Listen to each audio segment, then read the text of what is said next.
കളിച്ചും ചിരിച്ചും വളരേണ്ട കുഞ്ഞു ബാല്യത്തിൽ കളിചിരിയോടൊപ്പം തന്നെ ശരിയായ ചുറ്റുപാടും പഠനവും അനിവാര്യമാണ്. ഈ പ്രായത്തിൽ നിങ്ങളുടെ കുട്ടികളെ വളർത്താം ഏറ്റവും മികച്ച അന്തരീക്ഷത്തിൽ. 2026-27 അധ്യയന വർഷത്തിലേക്കുള്ള അഡ്മിഷൻ ആരംഭിച്ചിരിക്കുന്നു.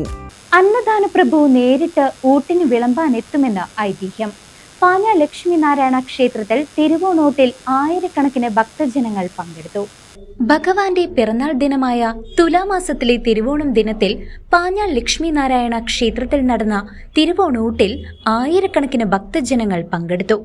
അന്നദാന പ്രഭുവായ പാഞ്ഞാളപ്പൻ തന്നെ നേരിട്ട് ഊട്ടിന് വിളമ്പാനെത്തുമെന്നാണ് ക്ഷേത്രവുമായി ബന്ധപ്പെട്ട പ്രധാന ഐതിഹ്യം. പണ്ടൊരിക്കൽ ഊട്ടിനെത്തിയ വില്ലോമംഗലം സ്വാമിയാർ ഭഗവാനെ നേരിൽ കണ്ടതായും ഐതിഹ്യം പറയുന്നു. ഇന്ന് ക്ഷേത്രത്തിൽ വിശേഷാൽ പൂജകളും മുറജപവും നടന്നു. ക്ഷേത്ര മേൽശാന്തിമാരായ രാമൻ നമ്പൂതിരി, സതീശൻ നമ്പൂതിരി എന്നിവർ ചടങ്ങുകൾക്ക് മുഖ്യ കാർമ്മികത്വം വഹിച്ചു. ദേവസ്വം മാനേജർ നീലകണ്ഠൻ നമ്പൂതിരി, കൺവീനർ ഗോപിനാഥൻ മുല്ലക്കൻ, തിരുവോണാഘോഷ കമ്മിറ്റി അംഗങ്ങളായ പുഷ്കരൻ, സന്ദീപ്, രതീഷ്, മുത്തുകുമാർ എന്നിവർ പരിപാടികൾക്ക് നേതൃത്വം നൽകി. CCV news, Panjal.